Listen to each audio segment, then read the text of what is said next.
Ano na naman ba yan, Ben? Bakit naman may tagas ang balding yan? Kukuha ka na nga lang ng gatas ay ganyan pa? Palitan mo na yung balde na yan, ngayon na. Sigaw pa ni Sir Calixto, nagalit, at saka lumapit at binatok-batukan siyang muli.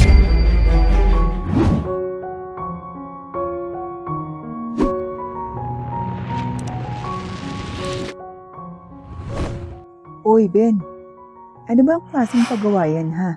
Ayusin mo naman. Puisit. Sambit ni Sir Calixto kay Ben habang inaayos ang bakod ng kanilang pinaglalagyan ng kalabaw. Nasira kasi ang bakod ng pinaglalagyan nito, kaya naman ganun na lamang ang inis ni Sir Calixto sa kanyang tagapag-alaga ng kalabaw. Agad namang inayos ni Ben ang kanyang ginagawa. Pasensya na, sir, sambit ni Ben kay Sir Calixto. Kunot noon namang binatok-batukan nito si Ben at sinabing, sa susunod, isipin mo yung ginagawa mo kung tama ba. Kaya nasisira yung mga gamit ko dahil sa sobrang kitid ng utak mo. Walang laman. Bobo. Bobo na nga, wala pang silbi. Sigaw pa ni Sir Calixto habang galit na tinatalakan si Ben at pinapahiya ito. Nagsitinginan pa ang iba, kaya naman biglang bumaling si Sir Calixto sa mga ito. Kaya kayo, huwag na huwag kayong sisira ng gamit dito sa negosyo ko. Ayusin niyo ang trabaho niyo. Baka nakakalimutan yung kaya kayo nandito ay dahil sa negosyo ko. Sigaw muli ni Sir Calixto habang galit na galit pa rin. Ayaw na ayaw kasi nito na nasisiraan ng gamit. Ayusin mo yun, ha? Sigaw pa ni Sir Calixto habang nanggagalaiti pa rin sa galit. Inobserbahan na lamang niya ang kanyang ibang mga trabahante matapos ang pamamahiya ni Sir Calixto kay Ben. Nagsibalikan naman sa trabaho ang ibang mga trabahante ni Sir Calixto na siyang kapwa katrabaho ni Ben. Halos 3 buwan pa lamang simula nang mamasukan si Ben bilang tagapag-alaga ng kalabaw ni Sir Calixto. May isang milyonaryong may-ari ng farm na iyon kung saan may sakahan at meron ding mga kalabaw. Ekta-ektaryang lupain ang pagmamay-ari ng amo ni Ben, ni si Sir Calixto. Nagbebenta rin si Sir Calixto ng gatas ng kalabaw at maging ng bigas, kaya't marami ang kanilang produksyon sa kanilang farm. Isa sa mga tagapag-alaga ng kalabaw si Ben. Bata pa lamang kasi si Ben, ay palagi na siyang natuturuan ng kanyang mga magulang sa kanilang farm. Dati kasing may sakahan ng kanilang pamilya, ngunit dahil sa dami ng kanilang pinagkakautangan, kaya naman ang kanilang dating pag-aari ay unti-unti ring nawala sa kanilang angkan. Dahilan kung bakit ginusto na lamang ni Ben na magkaroon ng trabaho upang makatulong sa kanyang pamilya. Simula kasi nang mawalan sila ng sakahan, ay nanlumo at nawalan na ng gana sa buhay ang mga magulang ni Ben. May edad na rin kasi ang mga ito. Si Ben ay nasa 18 taong gulang pa lamang ng mga oras na yon. Kaya't naghanap agad si Ben ng mapapasukan. Nag-aaral pa siya ng mga panahong yon at balak talaga niyang maging working student. Kaya naman lahat ng mga kakilala niya na may-ari ng mga malalaking ektarya at mga lupain ay talagang inaplayan niya. Ngunit karamihan kasi sa mga inaplayan niya ay may mga trabahador na at puno na ang tanggapan.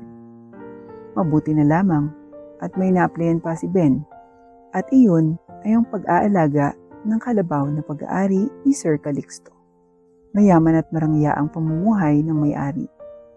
Bali-balita din na dati itong nakatira sa ibang bansa, ngunit nang nagkapandemya ay sa Pilipinas na umuwi si Sir Calixto upang ipagpatuloy sa Pilipinas ang kanyang negosyo. Laking pasasalamat na lamang talaga ni Ben kay Sir Calixto dahil hinar siya nito na maging tagapag-alaga ng kalabaw. Online classes lamang ang meron si Ben at alam din ito ni Sir Calixto. Nakaayon sa kanyang klase kung kailan pwede at kung hindi makakapagtrabaho. Buti na lamang ay may 3 araw lamang sa isang linggo ang klase nila sa paaralan, kaya't ang mga natitirang araw maliban sa linggo ay pinapasukan ni Ben. Monday hanggang Wednesday lamang ang eskwelahan nila at kada Thursday hanggang Saturday ay nasa sakahan si Ben mula alas 8 ng umaga upang alagaan ang mga kalabaw ni Sir Calixto. Madalas, kapag may mga spare time pa si Ben, ay palagi siyang nag-overtime upang mas marami pa ang kanyang kikitain. Kinakapos pa rin kasi ang kanyang sahod tuwing nabili siya ng mga pangangailangan ng kanyang mga magulang at kahit na ang kanilang mga gastusin sa kanilang bahay. Bukod kasi sa tubig, kuryente at iba pang mga gastusin, ay may tuition pang binabayaran si Ben. Kaya naman sinisipagan niya ang kanyang trabaho. Araw-araw ay palagi naman talagang nasesermon na si Ben at hindi bago ito sa kanya. Sanay na siyang makarinig ng sermon, pangmamaliit, at kung ano-ano pang masasakit na salita ang natatanggap niya sa isa sa mga trabahante ni Sir Calixto. Sa totoo lang, ay madalas na si Ben ang pinakapaboritong palaging kinukutya-kutya ni Sir Calixto kahit wala naman itong ginagawang masama sa kanya. Sa araw-araw ay sanay na si Ben sa kanilang among si Sir Calixto. "Oo, ayusin mo yan, Ben ha. Malilintingan ka sa akin kapag nakita ko marumi yan. Ayoko nang madumi," sambit pa ni Sir Calixto kay Ben habang inaayos na lamang ang mga ginamit niya at ang mga kalat sa mismong farm nila. Ang iba naman ng mga nasa sakahan ay nagsisipag-ayos din. Hindi naman masyadong napapagalitan ng iba at napuri pa nga ang ilan sa mga ito. Kaya't agad na tinawag ni Sir Calixto ang atensyon ni Ben. "Oh, tingnan mo si Mang Carlos kung gaano siya kalinis at kasipag. Dapat ganito ka din, Ben." Pasaring na sigaw ni Sir Calixto kay Ben, para bang kinukumpara pa ni Sir Calixto si Ben at ipinahihiya sa harap ng iba pang mga katrabaho niya. Agad namang nagsitawanan ng iba at ang iba naman ay naawa din naman kay Ben dahil sa pag-uugaling ganun ni Sir Calixto. Ganun kasi talaga ito noon pa man. Kaya madalas, ang iba'y sumisipsip na lamang upang mas lalong mapuri o di kaya'y mas ginagalingan pa. Tinawanan man si Ben ng iba at naawa man sa kanya ang ilan, ay wala naman yon sa kanya dahil para kay Ben, alam niyang ginagawa at sinisipagan niya pang mabuti dahil alam niyang kahit minamaliit siya ng kanyang mga amo ngayon, ay dadating din ang araw na marirealize nito ang pagkakamali nila dahil ginagawa naman niya ang makakaya niya upang lalong umasenso ang kanyang buhay. Masipag si Ben, ngunit sadyang madalas lamang siyang mapagdiskitahan ni Sir Calixto. Minsan din nga, ay kahit na wala na talagang dapat ipag-utos kay Ben, ay pinag-uutos pa rin ni Sir Calixto. Kaya't kahit wala namang ginagawa si Ben dito, ay panay ang bando at ang utos nito. Minsan ay naiinis na si Ben kay Sir Calixto, pero wala naman itong magawa dahil alam niyang ito ay amo pa rin niya. Maya-maya lang din ay natapos na si Ben sa pag-aayos. Kahit naririnig pa niya na pinagtatawanan pa rin siya, ay baliwala yun. Umuwi na lamang ito. Saktong nagluluto ang kanyang ina na si Aling Belinda. Agad na binati niya ang ina at ang kanyang ama na nasa sulok at may inaayos. Inaayos nito ang lumang electric fan nila na mula noong bata pa lamang si Ben ay ginagamit na niya. "Mano ho ina, mano ho ama," sambit ni Ben sa kanyang mga magulang. Agad namang bumati din pabalik ang mga ito sa kanya. "Oh, andito ka na pala anak," sambit ni Aling Belinda habang nakangiti pa sa kanyang anak at nagluluto. Si Mang Nestor naman ang kanyang ama ay agad ding ngumiti. "Kumusta naman ang trabaho?" sambit pa nito habang nakangiti pa. Ngumiti na lamang si Ben at saka tumugon. "Ayos lang naman po ama, hindi naman nagkakaproblema ng matindi. Strict lang po talaga yung boss namin, pero wala naman yun sa akin," sambit pa ni Ben sa kanyang mga magulang habang nakangiti. "Mabuti naman kung ganun." "Ah, siya. Sige magpahinga ka na at kumain," sambit ni Mang Nestor sa kanyang anak na si Ben. Kaya't nagsikain na ang mga ito. Tulad ng ibang pamilya, ay panay ang kamusta at panay lamang ang kwento ng mga ito hanggang sa matapos sila at magligpit na si Ben ng pinagkainan. Matapos iyon, ay diretso aral na sa kanyang silid. Tulad kasi ng ibang mga estudyante, ay may mga assignments at may mga tasks na ibinibigay ang mga teacher nito, kaya naman agad niyang inumpisahan ng pag-aaral. Ilang oras pang lumipas, ay nakatulog na lamang si Ben sa sobrang pag-aaral. Kinabukasan ay pumasok agad ito sa kanilang eskwelahan. Buong araw ay nakinig at nag-aral lamang si Ben.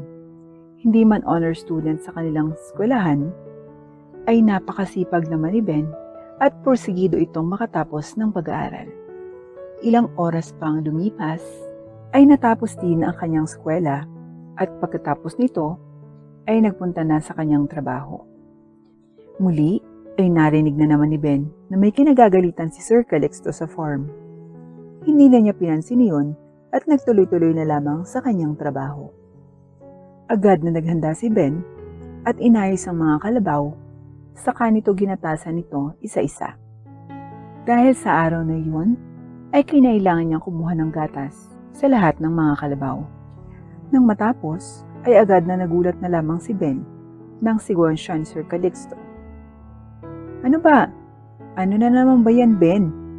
Bakit naman may tagas ang balding yan? Kukuha ka na nga lang ng gatas ay ganyan pa? Palitan mo na yung balde na yan, ngayon na. Sigaw pa ni Sir Calixto, nagalit at saka lumapit at binatok-batukan siyang muli. Kaya naman agad na kumilo si Ben. Ngunit halos kalahati ng gatas ay natapon. Dahilan upang maliitin na naman ni Sir Calixto. Ang bobo mo talaga, no? Palibasa ay laki ka sa hirap. Hindi mo alam kung paano magpatakbo ng negosyo at umaasa ka lang sa aming mga mayayaman. Buisit, ayusin mo yan, Ben. Ayokong may matatapon at lalo na, ayokong may madadatnan akong kabobohan mo dito. Naiintindihan mo ba ako? Sigaw nito habang minamaliit at iniinsulto ang pagiging mahirap ni Ben. Na para bang ang pinalalabas nito ay umaasa lamang sila sa negosyo niya. Ang lahat ng naroroon ay nagsitinginan at makikita na base sa mga ito ay hindi nila nagustuhan ang sabi ni Mr. Calixto. Anong tinitingin-tingin nyo? Pagsikilos kayo, napakawala niyong kwenta. Sigaw pa ni Sir Calixto sa mga ito, habang galit na galit. Sa totoo lang, ay sinadya ni Sir Calixto na butasin ang pinaglalagyan ng gatas ni Ben upang ito ay mapahiya. Ngunit ang hindi niya alam na siya mismong amo ang nakakahiya dahil sa asal at ugali niya.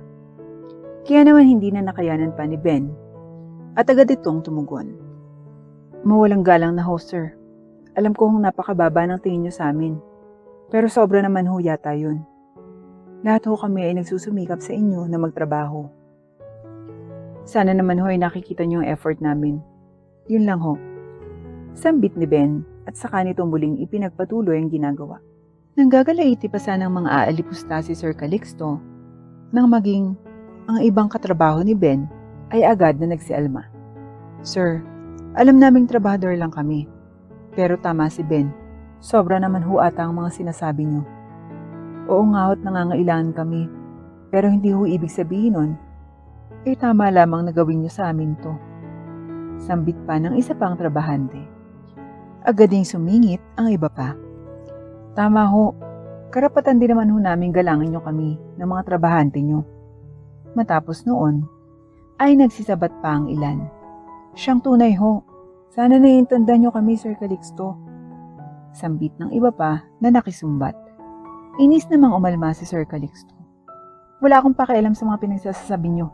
Gawin niyo ang mga trabaho niyo, tapos na ang usapan. Sigaw ni Sir Calixto at saka umalis habang nanggagaliite. Magmula noon ay mas lalang tumindi ang pasaring, parinig, pangiinsulto at kung ano-ano pa, lalong-lalo na kay Ben, dahil feeling ng amo nito na kinakalaban siya. Hindi naman iyon ininda ni Ben, bagkus ay nagsumika pa ito lalo upang makapagtapos ng pag-aaral. Pinagsasabay man niya ang kanyang pag-aaral at ang kanyang pagtatrabaho, ay wala iyon kumpara sa mga sakripisyo ng mga magulang niya. Kaya naman ginagawa ni Ben ang kanyang makakaya. Hanggang sa makapagtapos na siya ng pag-aaral. Hindi sumuko si Ben hanggang sa kanyang career. Kaya't nang makatapos na ito, ay agad itong nag-resign at nag-apply ng trabaho sa ibang kumpanya. Dahilan ng pagkagulat ni Sir Calixto at agad na nagtanong kung bakit ito aalis. Gayong maganda naman ang sweldo nito dito. Agad naman siyang umiti. At sinabi na lamang na kailangan niya ng mas mataas na sweldo kaysa sa mababang rate. Pagkatapos ay kukutiin pa at mamaliitin. Doon ay natameme si Sir Calixto at hinayaan na si Ben. Total ay wala din naman siyang pakialam dito. Ipinagpatuloy ni Ben ang kanyang journey sa pagtatrabaho at hindi tulad noong nasa puder siya ni Sir Calixto ay halos sasapat lamang ang kinikita niya. Sa iba ay talagang mataas ang offer ng mga ito, kaya naman habang tumatagal ay nakakaipon na si Ben. Paunti-unti ay nagkaroon na siya ng ipon at sa paglipas ng taon ay nakapagpundar na si Ben ang sarili niyang sakahan at negosyo. May sarili na rin siyang barn.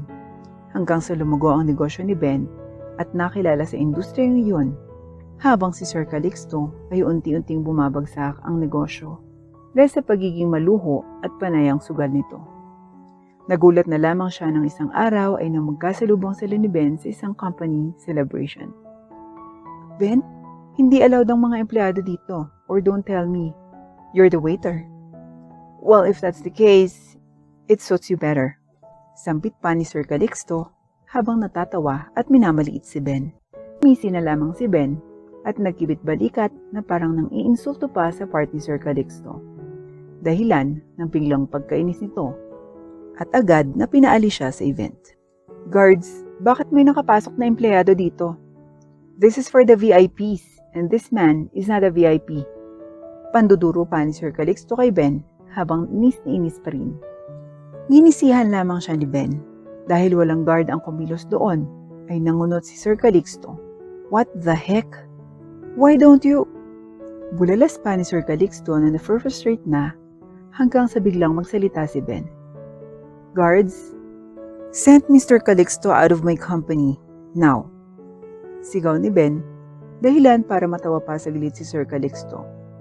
Ngunit nang bigla siyang damputin ng mga guards, ay doon lamang nag-sink in sa kanya nang dating trabahante niya lamang at tagapag-alaga ng kalabaw ng kanyang negosyo ay mas mayaman pa sa kanya ngayon. Dahil kaya siya nasa event na iyon ay para mag-propose ng partnership.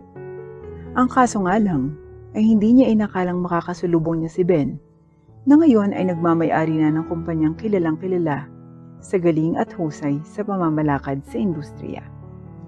Nang araw ding iyon ay nanlumo si Sir Calixto dahil ang yaman na mayroon si Ben ngayon ay ang dating meron siya noong panahon na trabahante lamang niya ito. Dahilan kung bakit sobrang nagsisi si Sir Calixto at hindi na nagpakita pa kay Ben. Habang si Ben naman ay patuloy lamang sa kanyang negosyo at hindi nagtagal ay nakilala pa siya sa iba't ibang bansa. Habang si Sir Calixto ay nagbabayad ng kanyang mga pagkakautang at namamasukan bilang trabahante dahil nag-apply siya sa kumpanya ni Sir Ben. Tinanggap naman siya nito at hindi tulad ng pamamalakad niya ay ibang-iba ang pagpapatakbo nito ng negosyo. Doon niya nakita ang pagkakaiba nito.